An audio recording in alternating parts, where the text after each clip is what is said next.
ప్రస్తుత రాజకీయ పరిస్థితులు ఎవ్వరికీ అర్థం కాకుండా వింత వింతగా వెళ్తూ ఉన్నాయి. ఎవరికి వాళ్ళు పక్కనోడి క్రెడిట్ కొట్టేద్దామా? లేదంటే ఎవరైనా చేసిన మంచి పనిని తన అకౌంట్‌లో యేసుకుందామా? ఇలా కొంతమంది ప్రయత్నిస్తుంటే చేసింది కూడా చెప్పుకోలేక చాలామంది ఇబ్బంది పడేవాళ్ళు కూడా ఉన్నారు. అయితే ప్రజల పాయింట్ ఆఫ్ వ్యూ ఎలా ఉంది?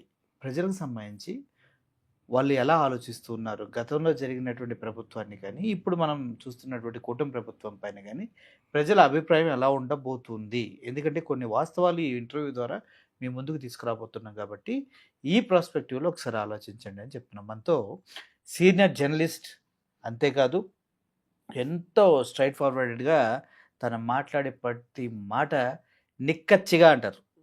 అంత స్ట్రాంగ్‌గా ఉంటాయి. మనతో ఉన్నారు తిప్పరాజు రమేష్ బాబు గారు. Sir welcome to. నమస్కారం. నమస్తే సార్. ఎలా ఉన్నారు? All fine, all good. హ్మ్. రాష్ట్రాలే ఇబ్బందులు పడుతున్నాయి. హ్మ్. రాష్ట్రాల ఆర్థిక పరిస్థితులు ఇబ్బందుల్లో ఉన్నాయి. హ్మ్.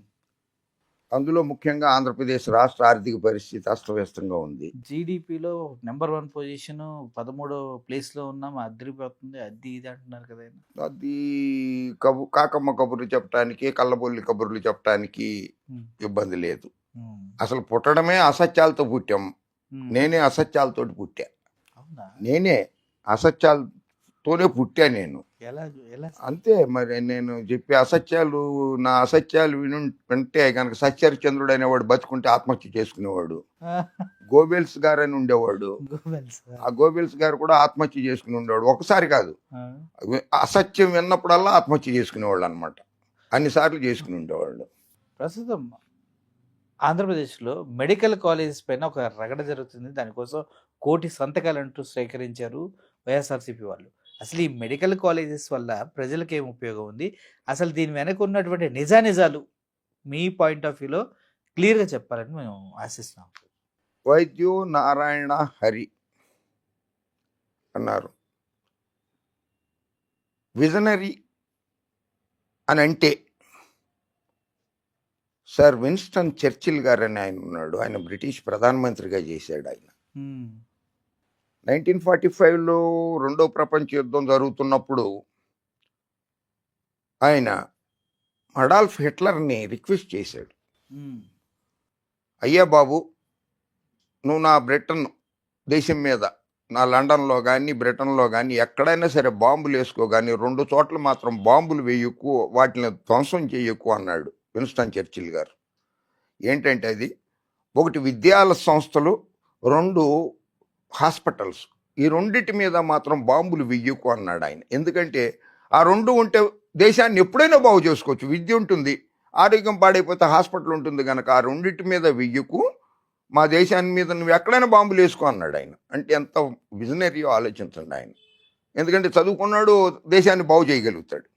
గ్రేట్. అయితే కొన్ని రాష్ట్రాలలో, ఆంధ్రప్రదేశ్తో సహా చాలా దారుణమైన పరిస్థితులు నెలకొన్నాయి.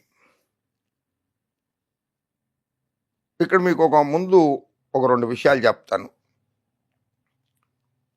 ఈ వీడియో ఎవరిని కించపరచడానికి కాదు, ఎవరి మనోభావాలు దెబ్బతీయడానికి కాదు. సత్యాలు మాత్రమే చెప్తున్నాము. అసత్యాలు చెప్పటము మాకు రాదు, మేము చెప్పలేము. ఎవరికి అమ్ముడుపోయిన వ్యక్తులం కూడా కాదు, అమ్ముడు పోబోము కూడా. వాస్తవాలు మాత్రమే చెప్తాము. అది మా నైజం, మా నిబద్ధత, మా నీతి నిజాయితీ. విద్యా రంగం మీద భారతదేశంలో మొట్టమొదటిసారిగా దృష్టి పెట్టినటువంటి రాష్ట్రం తమిళనాడు. ఇప్పుడు 20వ శతాబ్దం దాటిన తర్వాత నుంచి 21వ శతాబ్దంలో అడుగుపెట్టిన తర్వాత, అరవింద్ కేజ్రీవాల్ ముఖ్యమంత్రి అయిన తర్వాత, ఢిల్లీలో ఆయన ముఖ్యమంత్రిగా ఉన్న కాలంలో వైద్య రంగాన్ని చాలా అభివృద్ధి చేశాడు. ఆ తర్వాత ఆంధ్రప్రదేశ్ రాష్ట్రంలో వైఎస్ రాజారెడ్డి గారి మనవడు, వైఎస్ రాజశేఖర్ రెడ్డి గారి కుమారుడు, వైఎస్ జగన్మోహన్ రెడ్డి ముఖ్యమంత్రి అయ్యాక చదువుకున్నాడు కదా ఆయన. అందుకని చదువు మీద, రాజశేఖర్ రెడ్డి గారు డాక్టర్ కదా, అందుకని వాళ్ళ నాన్నగారు వృత్తిపరంగా ఆ వృత్తి మీద, ఆ వైద్యం మీద ఆయనకు అవగాహన ఉంది గనక విద్యా వైద్య రంగాల్ని అభివృద్ధిలోకి తీసుకురావాలని కంకణం కట్టుకుని ఆయన చాలా వరకు కృషి చేశాడు. ఇక్కడ ఇంకోటి బ్లూ పార్టీ అని, పచ్చ పార్టీ అని, బ్లూ మీడియా అని, పచ్చ మీడియా అని అంటారు. మనం ఏ మీడియాకి సంబంధించిన వాళ్ళం కాదు. ఉమ్, మనం యూట్యూబర్స్మో, జర్నలిస్టులమో, పాత్రికేయులము. సో ఏ రాష్ట్ర ప్రభుత్వంలోనూ, ఏ రాష్ట్ర ముఖ్యమంత్రి భారతదేశ చరిత్రలో స్వతంత్రం వచ్చిన తర్వాత, భారతదేశానికి స్వతంత్రం వచ్చిన తర్వాత చరిత్రలో ఏ రాష్ట్ర ముఖ్యమంత్రి కూడా, ఉమ్, ఏ రాష్ట్రంలో కూడా 17 కళాశాలలు ఒకటేసారి అనుమతులు తీసుకొచ్చిన ముఖ్యమంత్రి వైఎస్ జగన్మోహన్ రెడ్డి ఒక్కడే. 17 ఏ కళాశాలలు, రాష్ట్రంలో రాలేదు. ఏ రాష్ట్రంలో 17 కళాశాలలు వా. తీసుకొచ్చిన ముఖ్యమంత్రి వైఎస్ జగన్మోహన్ రెడ్డి ఒకడే.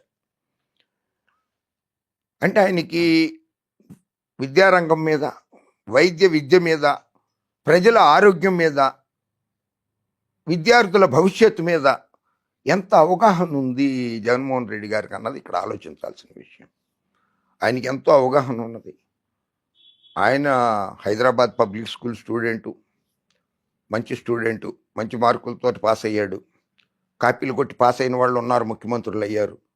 కాపీలు కొట్టి పాస్ అయిన వాళ్ళు ఉప ముఖ్యమంత్రులు అయ్యారు. గత ముఖ్యమంత్రి గారు ఎప్పుడో మార్కులు తక్కువ వస్తే, 3 మార్కులు తక్కువ వచ్చిపోతే, ఫెయిల్ అయిపోతే, ఆయన నాదెండ్ల భాస్కర్రావు గారు 5 మార్కులు కలిపితే ఆయన పాస్ అయ్యాడు 10th క్లాసు. ఆయన ఒక ముఖ్యమంత్రి అయ్యాడు. సో ఈ జగన్మోహన్ రెడ్డి ఇప్పుడు కాపీ కొట్టలేదు. ఇది కాపీ అనేది రాదు ఆయనకి, కాపీ కొట్టడం. సో ఈయన మిగిలిన నాయకులు ఉన్నారు, 45 ఏళ్ళ ఇండస్ట్రీ వాళ్ళు, 45 ఏళ్ళు రాజకీయం చేసిన వాళ్ళు, వాళ్ళందరూ కాపీ మాస్టర్లు అనమాట.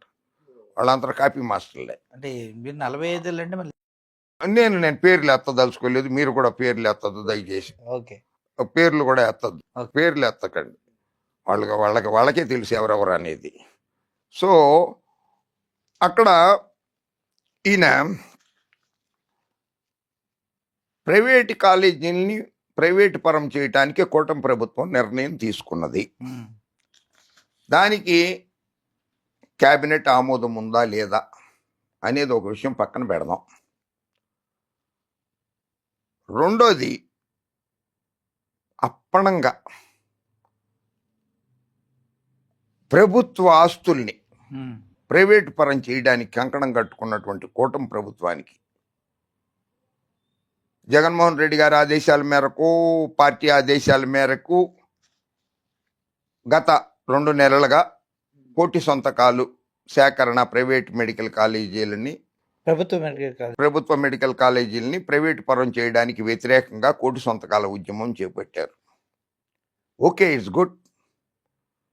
నేను ఇటువంటి కోటి సంతకాల ఉద్యమాలు నా జర్నలిజం వృత్తిలో ఒక 10-15 చూసేసాను. నేను ఎన్టీ రామారావు గారికి భారతరత్న ఇవ్వాలని చెప్పి లక్ష్మీపార్వతి గారు, అప్పుడు ఎన్టీఆర్ తెలుగుదేశం పార్టీకి నేను కార్యదర్శిగా ఉన్నాను, ప్రధాన కార్యదర్శిగా, కనుక మేము అందరం కలిసి కోటి సంతకాలు పెట్టించి లారీల్లో వేసుకుని కేఆర్ నారాయణన్ గారు రాష్ట్రపతి గారు ఉంటే ఆయన దగ్గరికి తీసుకెళ్ళి ఇచ్చాము, లాభం లేదు.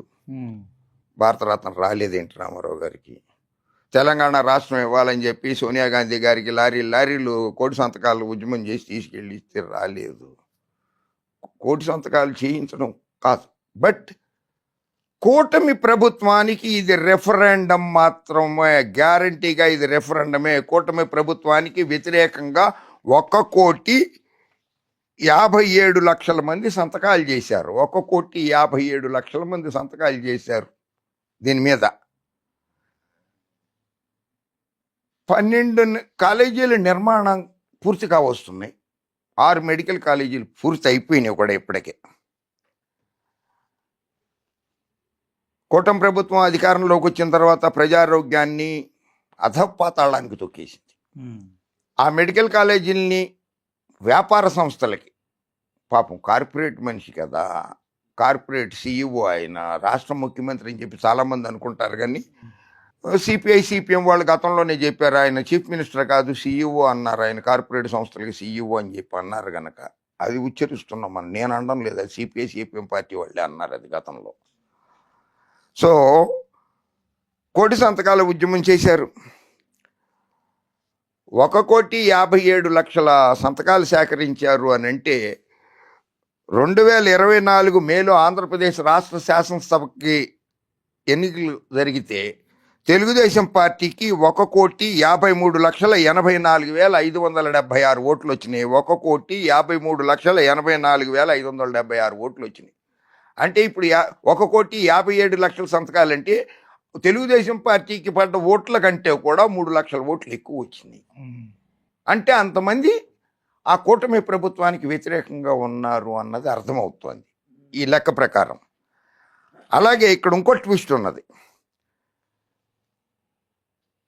జగన్మోహన్ రెడ్డి గారి వైఎస్ఆర్సీపీ పార్టీకి 1,32,84,134 ఓట్లు పోలయ్యాయి.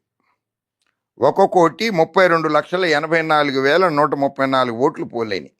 అంటే జగన్మోహన్ రెడ్డి గారి వైఎస్ఆర్సీపీ పార్టీకి 23 లక్షల ఓట్లు సంతకాలు తీసుకున్నారు. అంటే అది ఓటింగ్లో గనక కన్వర్ట్ అయితే జగన్మోహన్ రెడ్డి గారు అధికారంలోకి వచ్చేస్తాడు 2029లో.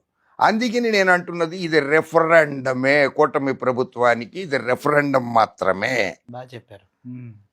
ఇది వైఎస్ఆర్ కాంగ్రెస్ పార్టీ వాళ్ళేమో సంతకాల ఉద్యమం అని అంటున్నారు. బట్ ఇది సంతకాల ఉద్యమం కానే కాదు, ఇది ప్రజా ఉద్యమం. సంతకాలు ప్రజా ఉద్యమం అనడానికి నిదర్శనాలు ఇది జగన్మోహన్ రెడ్డి గారు కట్టినటువంటి కళాశాలలు. ఇది ప్రజలు కోటి సంతకాలకి సంతకాలు పెట్టడానికి వచ్చినటువంటి ప్రజలు వీళ్ళు. ర్యాలీకి చాలా మంది వచ్చారు కదా. నరసరావుపేటలో, మన్యం జిల్లాలో, ఎన్టీఆర్ జిల్లాలో ఎన్నో చోట్ల పూర్తయిన 7 మెడికల్ కాలేజీలు అన్నీ ఉన్నాయి ఇక్కడ. అంత అద్భుతంగా కట్టారో చూడండి వైఎస్ఆర్ కాంగ్రెస్ పార్టీ ప్రభుత్వం మెడికల్ కాలేజీలని.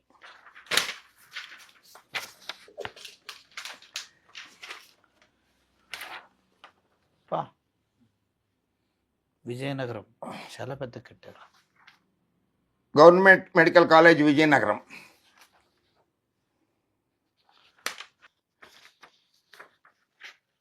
రాజమండ్రి, ఏలూరు, మచిలీపట్నం, నంద్యాల, పాడేరు, పులివెందుల ప్రాంత వివక్ష లేకుండా రాయలసీమ, ఉత్తరాంధ్ర, కోస్తా ఆంధ్ర 3 చోట్ల కూడా మెడికల్ కాలేజీస్ నెలకొల్పాడు ఆయన. 3 రాజధానులు అన్నట్టుగానే 3 ప్రాంతాలలో కూడా రాయలసీమ, కోస్తా ఆంధ్ర,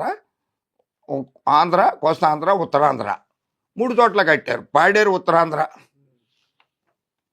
మచిలీపట్నం, ఏలూరు, రాజమండ్రి కోస్తా ఆంధ్ర, పులివెందుల, నంద్యాల రాయలసీమ, విజయనగరం, పాడేరు ఉత్తరాంధ్ర. సో వివక్ష లేకుండా కట్టినవి.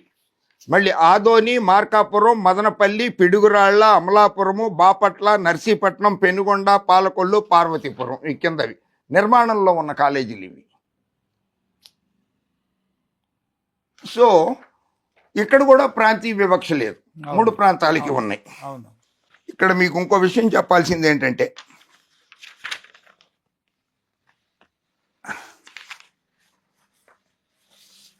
ఈ ప్రభుత్వం మెడికల్ కాలేజెస్కి, ప్రభుత్వ వైద్య కళాశాలల్ని పిపిపి పద్ధతిలో ప్రైవేట్ వాళ్ళ కట్టబెట్టడం కోసం టెండర్లు పిలిచారు. బిడ్లు వచ్చినయ్యి, బేరం కుదరలేదు. అందుకే నా టెండర్లను రద్దు చేశారు. బేరం కుదరలేదు. టెండర్లను రద్దు చేసి మళ్ళీ ఇంకో వారం రోజులు పొడిగించారు. ఇంకొక బేరం కుదరాలి కదా, గెయినింగ్ కోసం.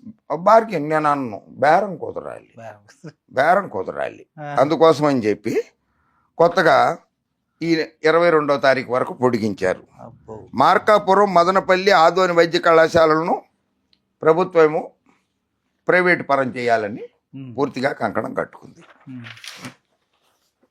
గడువు పొడిగింపు, పిపి టెండర్ల గడువు పొడిగింపు. అయితే ఇక్కడ ఇంకోటి, వీళ్ళు గవర్నమెంట్ వాళ్ళు, కూటమి ప్రభుత్వం కేంద్ర ప్రభుత్వంలో కూడా భాగస్వాములుగా ఉన్నారు. అవును. అక్కడ భారతీయ జనతా పార్టీ అధికారంలో ఉంది. ఒరిస్సాలో కూడా భారతీయ జనతా పార్టీ అధికారంలో ఉంది. చిన్న రాష్ట్రం అది, మన సరిహద్దు రాష్ట్రము. అవును. ఆ సరిహద్దు రాష్ట్రంలో కూడా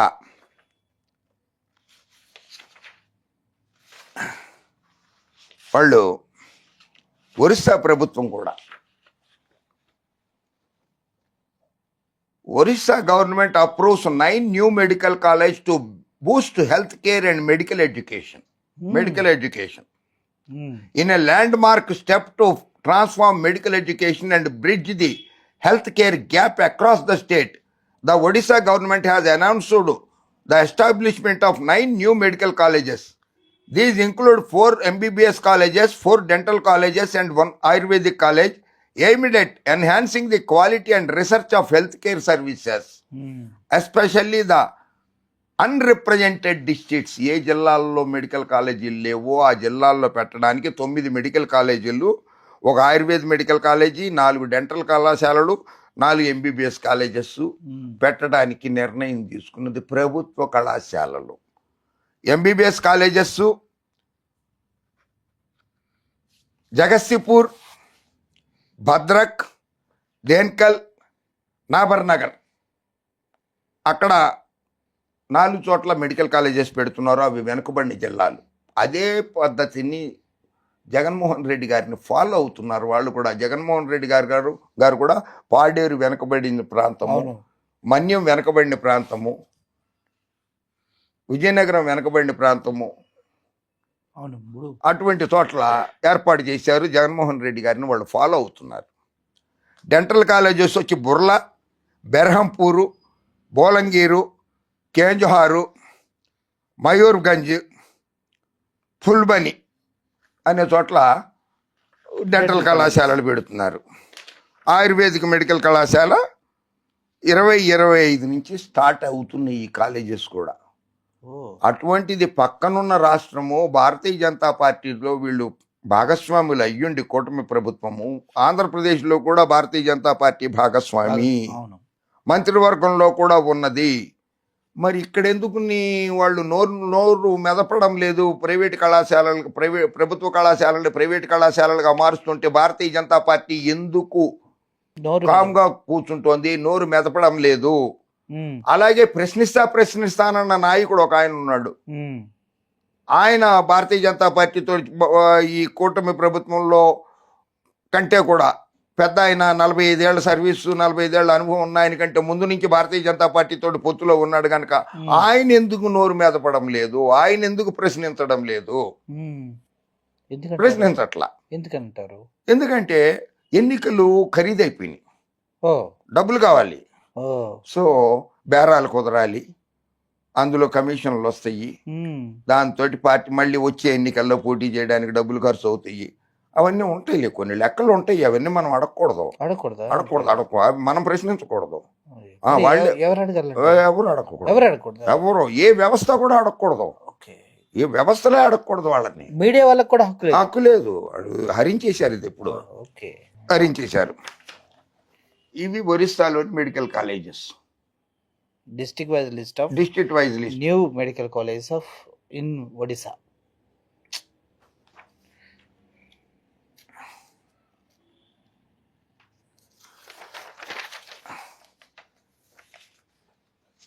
ఇందులో Minister Mahalinga emphasized that these colleges will play a crucial role in tackling the shortage of medical professionals of Odisha. ఆ రాష్ట్రంలో వైద్యులు కొరత ఉన్నది గనక కొత్త మెడికల్ కాలేజెస్లో వచ్చినటువంటి విద్యార్థుల వల్ల రాష్ట్రంలోని ప్రజలకి వైద్యం అందుతుంది అనేటువంటిది ఒక సదాలోచనతో మంచి ఆలోచనతో మేము కొత్త కాలేజీలు పెడుతున్నాము. The new medical colleges will have 100 seats each, significantly increasing the intake of medical students and improving access to healthcare services in both urban and rural areas. పట్టణాలలోనూ పెడుతున్నాము, వెనుకబడిన ప్రాంతాల్లోనూ పెడుతున్నాము. 100 seats ఎక్స్ట్రా అడిషనల్ సీట్స్ తోటి మనకు వస్తే వద్దన్నారు మన ప్రభుత్వం వాళ్ళు, కూటమి ప్రభుత్వం వాళ్ళు తిరిగి పంపించేశారు వద్దని మాకు. Minister Mahaling expressed gratitude to prime minister Narendra Modi and chief minister Mohan Charan Majhi for their support in getting new medical colleges approved. Their backing, according to the minister, has been instrumental in realizing Odisha's healthcare development goals. So ప్రజల ఆరోగ్యం గురించి మా ప్రభుత్వం బాగా ఆలోచిస్తోంది కనుక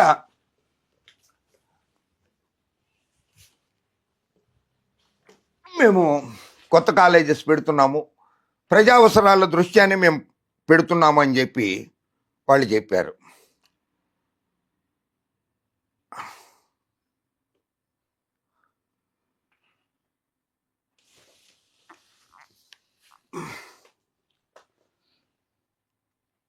new medical college construction almost Jaganmohan Reddy గారు ఎలా కన్స్ట్రక్ట్ చేశారో ఆ దరిదాపుల్లోనే అక్కడ కూడా కన్స్ట్రక్షన్ జరుగుతోంది.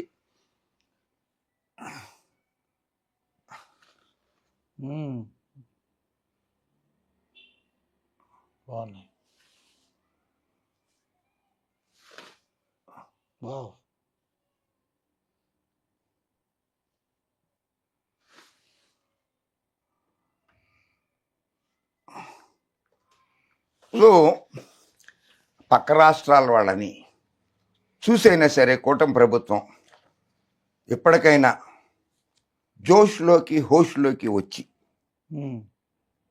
ప్రైవేటీకరణని మానుకుని రాష్ట్ర ప్రజల ఆరోగ్యము, రాష్ట్ర విద్యార్థుల వైద్య విద్య ముఖ్యము రాష్ట్రాభివృద్ధికి అని ఆలోచన చేసి విరమించుకుంటే చాలా బాగుంటుంది. అలాగే మనకి అటుపక్కన ఆయన నియోజకవర్గం బోర్డరే, ఆ భాష వాళ్ళు ఆయన నియోజకవర్గంలో దాదాపు ఒక 40,000 ఓటర్లు ఉన్నారు. తమిళనాడు రాష్ట్రం పక్క రాష్ట్రం మనకి, కర్ణాటక, తమిళనాడు రాష్ట్రం తమిళ ఓటర్లు కూడా ఆయన నియోజకవర్గంలో దాదాపు 40,000 మంది ఉన్నారు. ఎందుకంటే ఆయన 40 సంవత్సరాల ఎక్స్పీరియన్స్ రాజకీయ నాయకుడు కదా, అందుకని 40,000 మంది ఉన్నారు. సో అక్కడ తమిళనాడులో అప్పుడు ప్రభుత్వాలు వాళ్ళు ఎలా ఆలోచిస్తారన్న దానికి చిన్న ఉదాహరణ చెప్తాను నేను. 2008 సంవత్సరంలో మొదలైంది ఆలోచన. కరుణానిధి గారు ముఖ్యమంత్రిగా ఉండగా ఒక పాత సెక్రటేరియట్ అయిపోయింది. ఇది ఎప్పుడో బ్రిటిష్ వాళ్ళు కట్టినప్పుడు సెక్రటేరియట్ భవనం అది. ఆఫీసులు కూడా చాలా చాలా దూరాల్లో ఉన్నాయి. ఆఫీసర్లను కలవడానికి, సెక్రటరీస్ తోటి మీటింగ్లు పెట్టుకుంటానికని ఒక ఉద్దేశంతో అసెంబ్లీ సెక్రటేరియట్ ఒకటే ప్రాంతంలో నిర్మించడానికి ఆయన కరుణానిధి గారు ఒక చక్కటి ఆలోచన చేశారు. Attempts to build a new assembly complex dated back in 1983. 1983లో ఎంజి రామచంద్రన్ గారు సీఎంగా ఉండగానే ఒక కొత్త అసెంబ్లీ కాంప్లెక్స్ కడదాము అని, అది కూడా ఎక్కడ మెరీనా బీచ్ దగ్గర కడదామని.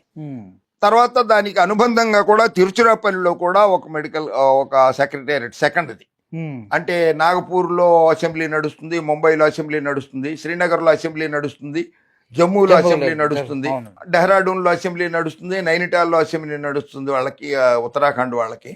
అలాగే ఈయన కూడా ఎంజి రామచంద్రన్ గారు కూడా 1983లో ఆలోచనతోటి సెక్రటేరియట్ కట్టారు ఆయన కడతామని. ఉమ్, తర్వాత దాన్ని మామల్లాపురంకు మారుద్దాం అనుకున్నారు. ఉమ్, అక్కడి నుంచి 40 కిలోమీటర్ చెన్నైకి 40 కిలోమీటర్ల దూరంలో ఉన్నటువంటి చెన్నై మెట్రోపాలిటన్ డెవలప్మెంట్ అథారిటీ అని ఉంది. 2003లో అక్కడ మారుద్దామని చెప్పి అనుకున్నారు. ఉమ్, అన్నీ అయిపోయిన తర్వాత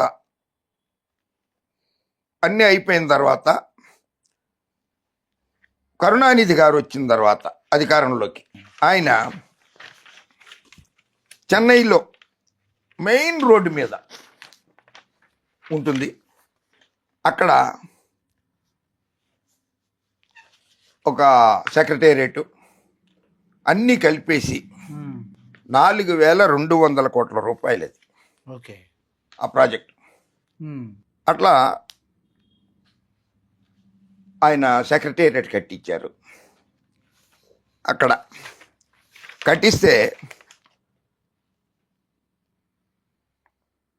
4250 కోట్ల రూపాయలు 1,93,00,000 స్క్వేర్ ఫీట్. 1,93,00,000 స్క్వేర్ ఫీట్ అది పెద్దది. పెద్దది మొత్తం ఉమ్, అంతా కలిపి. ఉమ్, కన్స్ట్రక్షన్ స్టార్ట్ అయింది 2008లో, కంప్లీట్ అయింది 2010లో.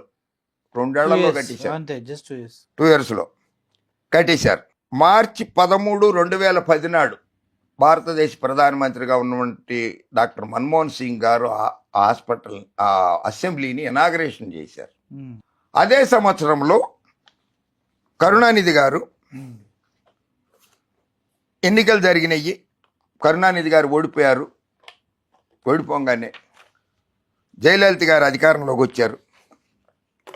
అధికారంలోకి వచ్చి వద్దు, కొత్త సెక్రటేరియట్ అవసరం లేదు, మనకి ఇప్పుడున్నది మనకి సరిపోతుంది, ఉమ్, ప్రజా సొమ్ముని ఈ రకంగా దుర్వినియోగం చెయ్యొద్దని ఆ కొత్త సెక్రటేరియట్ సముదాయాన్ని, ఆఫీసుల సముదాయాన్ని ఆవిడ హాస్పిటల్గా మార్చేసింది. మల్టీ స్పెషాలిటీ హాస్పిటల్గా. వావ్. అది ముందు చూపానంటే జయలలితను చూసి నేర్చుకోండి కూటమి ప్రభుత్వం ప్రజలారా. ఉమ్, కరుణానిధి గారిని చూసి జయలలితను చూసి నేర్చుకోండి. ఆవిడ హాస్పిటల్గా మార్చేసింది దాన్ని. Jayalalithaa turns 1,200 crore new secretariat into hospital. Um, um, um, ఉమ్.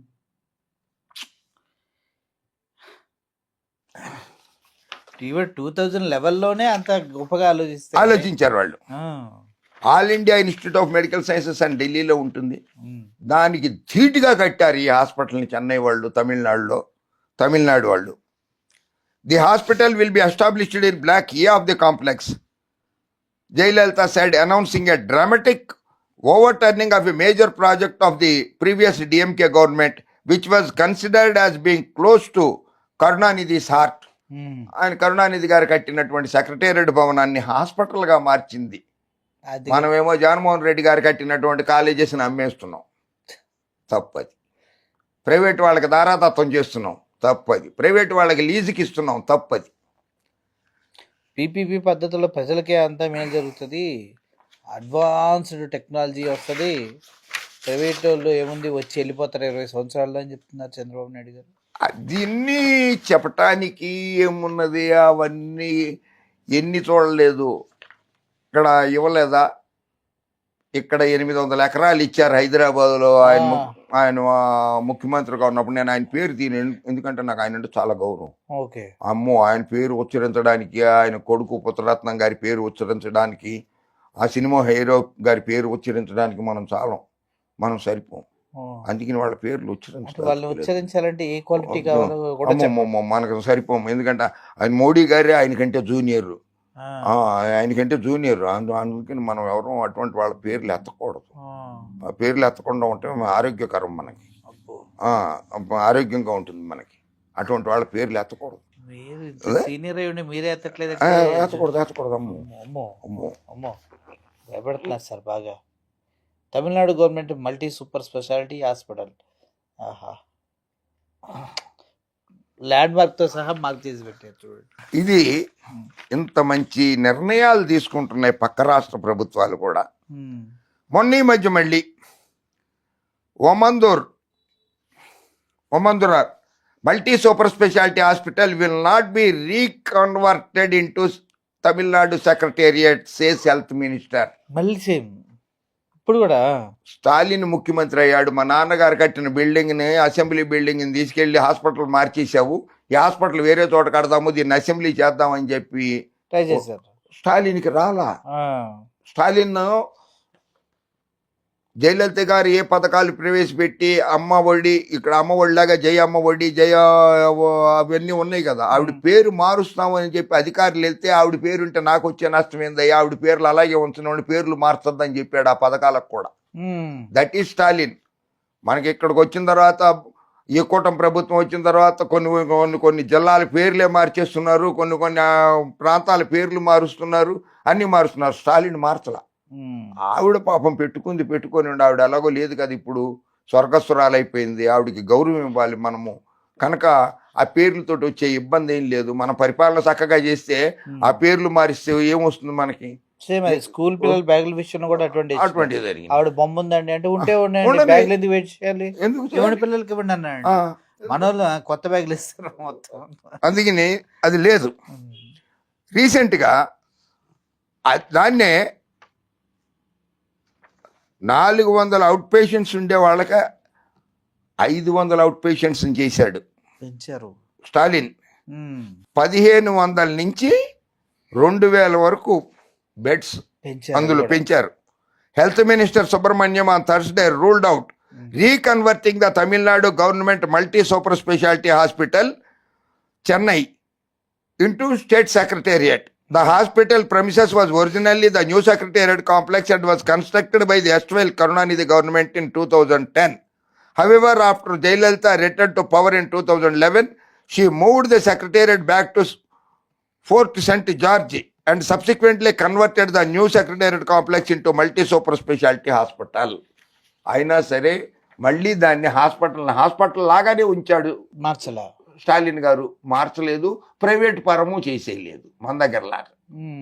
ప్రైవేట్ పరం చేస్తున్నారు మన దగ్గర, తమిళనాడు వాళ్ళు చేయడంలా. సో పక్క రాష్ట్రాలని చూసైనా సరే నేర్చుకోవాల్సింది చాలా ఉన్నది. ఇది ప్రజా ఉద్యమంగా మారింది.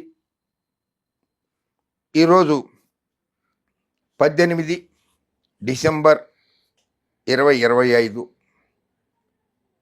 గవర్నర్ గారిని వైఎస్ఆర్ కాంగ్రెస్ పార్టీ అధినేత జగన్మోహన్ రెడ్డి గారు కలిసి ఆ 1,00,00,000 సంతకాలు, 1,57,00,000 సంతకాలు ఏవైతే ఉన్నాయో అవన్నీ ఆయనకి సమర్పిస్తారట. ఈరోజు సాయంత్రం 4 గంటలకి గవర్నర్ గారు డెసిషన్ తీసుకుంటారో తీసుకోరో తెలియదు, కానీ కేంద్ర ప్రభుత్వం నిర్ణయం తీసుకుంటుందో తీసుకోదో తెలియదు, కానీ వైఎస్ఆర్ కాంగ్రెస్ పార్టీకి ఆంధ్రప్రదేశ్లో పుట్టిన వ్యక్తిగా ఒక చిన్న సలహా ఇవ్వదలుచుకున్నాను. ఓకే. టెండర్ ప్రక్రియ నడుస్తోంది కనుక రాజ్యాంగంలోని ఆర్టికల్ 32 ప్రకారంగా సుప్రీంకోర్టు ఆఫ్ ఇండియాలో పబ్లిక్ ఇంట్రెస్ట్ లిటిగేషన్ కేసు ఎందుకు వెయ్యలేదు? ప్రభుత్వం సొమ్ముని, ప్రభుత్వ కళాశాలల్ని, విద్యార్థుల భవిష్యత్తును దృష్టిలో పెట్టుకోకుండా, విద్యార్థుల తల్లిదండ్రుల భవిష్యత్తును దృష్టిలో పెట్టుకోకుండా ప్రైవేట్ కాలేజీలకు ఇస్తే డొనేషన్లు ఉంటాయి. 1,50,00,000 2 కోట్ల రూపాయలు అమ్ముతోంది ఒక్కొక్క సీట్ ఇప్పుడు మెడికల్ కాలేజీలో. ప్రైవేట్ విద్యార్థుల తల్లిదండ్రుల భవిష్యత్తుని, ప్రభుత్వ ఆస్తుల్ని ప్రైవేట్ పరం చేస్తున్నారు. దీన్ని ఆపండి మహాప్రభో అని చెప్పి రాజ్యాంగంలోని ఆర్టికల్ 32 ప్రకారంగా సుప్రీంకోర్టు ఆఫ్ ఇండియాలో పబ్లిక్ లిటిగేషన్ పిటిషన్ ఎందుకు వెయ్యలేదు? వెయ్యాలి కదా. పబ్లిక్ లిటిగేషన్ పిటిషన్ వేస్తే కోర్టు అన్న, న్యాయస్థానం అన్న విద్యార్థుల తల్లిదండ్రుల భవిష్యత్తుని దృష్టిలో పెట్టుకుని ఆపుతుంది కదా. ఆపే అవకాశాలు ఉన్నాయి కదా, వేయచ్చు కదా. లేదు, పెండింగ్లో పెట్టించినా కానీ సుప్రీంకోర్టులో కేసులు 2 ఏళ్ళు 3 ఏళ్ళు 4 ఏళ్ళు 5 ఏళ్ళు కూడా జరుగుతూ ఉంటాయి కదా.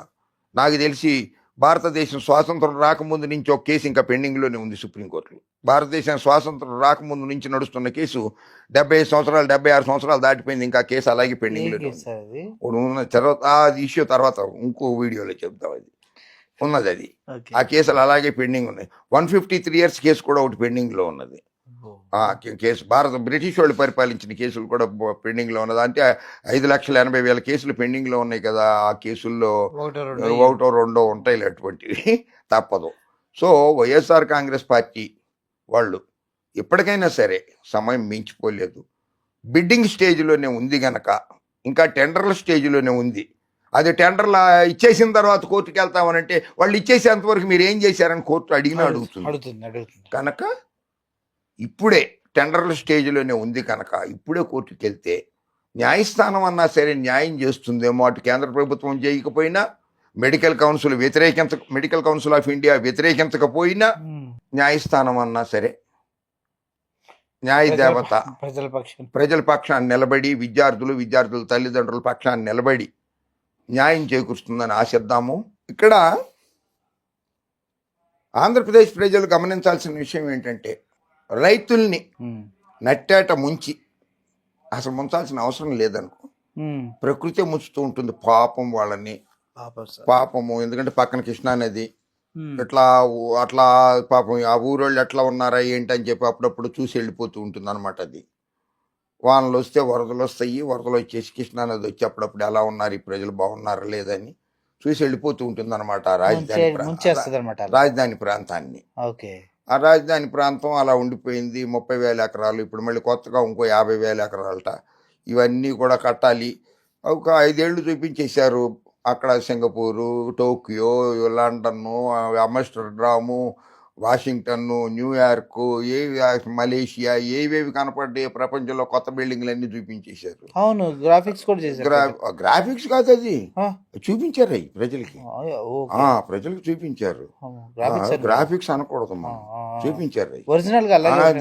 అవి చూపించారు. అక్కడ చూపించారు అవన్నీ. అక్కడికి కొంతమంది మేధావులను పంపించారు. అక్కడ ఎలా ఉన్నాయో చూసి రండి, ఇక్కడ కట్టేద్దాం అలాగని. సరే, కట్టలేకపోయారు. ఆ తర్వాత వచ్చిన జగన్మోహన్ రెడ్డి గారి ప్రభుత్వం వచ్చి ఆయన 3 ప్రాంతాలని సమగ్ర అభివృద్ధి చేయాలి, 3 ప్రాంతాలకి న్యాయం చేయాలి అనేటువంటి 3 రాజధానుల కాన్సెప్ట్లో వెళ్ళారు. అది కోర్టుల్లో పెండింగ్లో పడటమో లేకపోతే ఆలస్యం అవ్వడమో అవన్నీ జరిగింది. కోర్టులు పెండింగ్లో పడ్డాయి. కేంద్ర ప్రభుత్వం కూడా తాత్సారం చేసింది, దానివల్ల కాలేదు. ఇప్పుడు సింగల్ రాజధాని అన్నారు. కేంద్ర ప్రభుత్వానికి బిల్లు ఒకటి పంపించారు, అది వాళ్ళేమో వెనక్కి తిప్పి పంపించేశారు. ఇప్పటి వరకు ఆంధ్రప్రదేశ్ ప్రజల దుస్థితి పాపం, అమాయకులు, దౌర్భాగ్యం, పాపం, పిచ్చివాళ్ళు లాంటి వాళ్ళు, మంచివాళ్ళు, చాలా మంచివాళ్ళు, కానీ అమాయకంలో ఉండిపోయారు. ఏంటంటే ఆంధ్రప్రదేశ్కి రాజధాని లేదు ఇప్పటిదాకా. అందరు అడుగుతున్నారంట బయటికి. పాపం వాళ్ళని అడిగారు. జగన్మోహన్ రెడ్డి గారు అధికారంలో ఉన్నప్పుడు అడిగారు, ఇప్పుడు అడగట్లేదు. ఆయన ఉన్నప్పుడు అడిగారు, మా ఆంధ్రప్రదేశ్కి రాజధాని లేదు అని అడిగారు. పాపం ఆయన పరిపాలించిన 5 ఏళ్లలో ఎవరు అడగలేదు రాజధాని లేదని. ఇప్పుడు మళ్ళీ అధికారంలోకి వచ్చారు 2 ఏళ్ళు, ఎవరు అడగట్లా. ఎందుకంటే ఫిక్స్ అయిపోయారు అనమాట, అది రాజధాని అయిపోతుందని, బ్రాండ్ అయిపోతుందని. అయితే పీపీ విధానంలో ఈ నిర్మాణంలో ఉన్న మెడికల్ కాలేజీలు ఏవైతే ఉన్నాయో 2 ఏళ్లలో కట్టేస్తారట. ఓన్లీ 2 ఇయర్స్ కనెక్షన్ చేసేస్తారట. రాజధాని కట్టలేకపోయారు. హైకోర్టు కట్టారు, వానలు వస్తే నీళ్లు వెళ్తాయి హైకోర్టులోకి. ఇప్పుడు కూడా అదే పరిస్థితి. సెక్రటేరియట్ కట్టారు, వానలు వస్తే నీళ్లు వెళ్తాయి. ఇప్పుడు నీళ్ళు తోడుతున్నారు, వాళ్ళు తోడట్లా, ప్రజలు తోడించుకుంటున్నారు. ఎందుకంటే అది ప్రజల రాజధాని కదా, ప్రజల రాజధాని. ప్రజల డబ్బు పెట్టి ప్రజలదే కదా, అందుకని ప్రజల రాజధాని అది. అందుకని వచ్చినప్పుడే మొక్కలు కొట్టించేసి మళ్ళీ ప్రజలకు అడ్డం ఉండకూడదు. చెత్త ఆరోగ్యం కాపాడాలి కదా. అక్కడ ప్రజలు ఉన్నారు, ప్రజలు ఉన్నారు. అప్పుడప్పుడు తిరుగుతుంటారు కదా, ఉన్నారు కొంతమంది. అందుకని జగన్మోహన్ రెడ్డి గారు కరోనా టైం వచ్చినప్పుడు కూడా 3,000 కోట్లతోటి 7 మెడికల్ కాలేజెస్ని పూర్తి చేసి 10 మెడికల్ కాలేజెస్ని 60% పనులు పూర్తి చేశారు. ఈ మిగిలిన 40% పనులు పూర్తి చేయడం చేత కాక ఉమ్, ప్రైవేటు పరం చేయడానికి కూటమి ప్రభుత్వం కుట్ర పన్నుతోంది. ఉమ్, దానికి తోడు కూటమి ప్రభుత్వం అధికారంలోకి వచ్చిన తర్వాత 2,86,000 కోట్ల రూపాయలు అప్పు తీసుకొచ్చింది. 2,86,000 కోట్ల రూపాయలు అప్పు తీసుకొచ్చారు ఏంది 17 నెలల్లో? ఈ 18 నెలల్లో అబ్బో 18 నెలల్లో అప్పు తీసుకొచ్చారు. రెడ్డి గారు బ్రాండ్ బాగానే నన్ను కనిపిస్తుంది. ఆయన పేరు ఎత్తకూడదండి. Sorry, మనం అంటే మీరు జగన్మోహన్ రెడ్డి పేరు సీనియర్ల పేర్లు ఎత్తకూడదు మనం. Sorry sorry sorry sorry. సీనియర్ల పేర్లు ఎత్తద్దు మనం. ఓకే. అందుకని 2,86,000 కోట్ల రూపాయలు అప్పు తెచ్చి ఈ మిగిలిన కాలేజీల నిర్మాణానికి ఒక 5,000 కోట్లు అవుతుంది. అది ఖర్చు పెట్టలేకపోయింది ఆ కూటమి ప్రభుత్వం. ఎంత అవమానకరం రాష్ట్ర ప్రభుత్వానికి.